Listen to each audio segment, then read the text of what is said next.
পুরো এপিসোড দেখতে জি5 অ্যাপ এখনই ডাউনলোড করুন।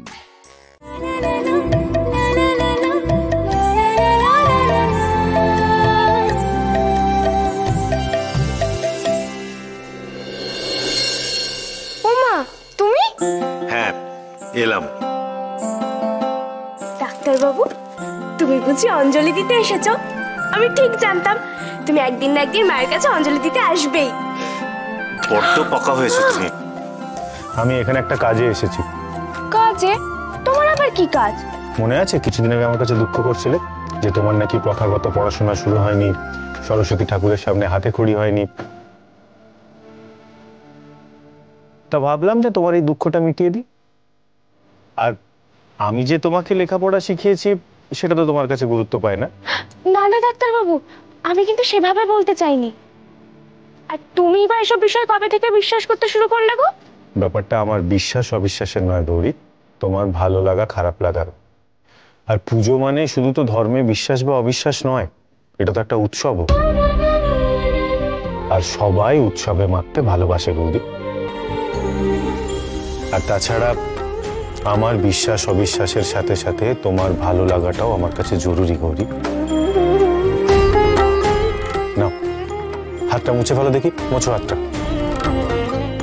মোছো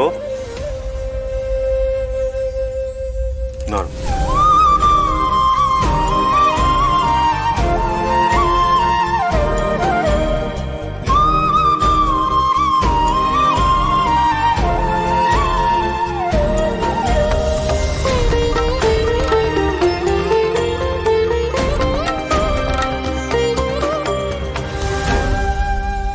ঠাকুর মশাইয়ের যে কি হলো, এখনো আসছে না। দেখো, কাল আমি পই করে বলে দিয়েছিলাম, তবু দেখ উনি এখনো এলেন না। সত্যি বাবা, পারেও বটে, কতটা দেরি হয়ে গেল।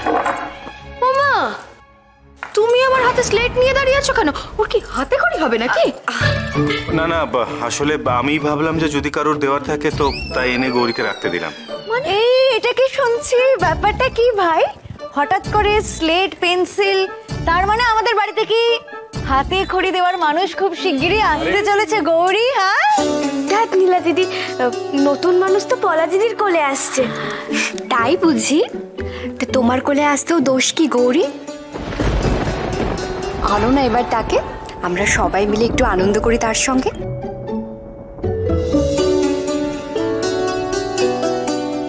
আইশান, বউকে বলো না। আরে তোমরা পারো বটে, আমি আসছি, আমার একটু কাজ আছে।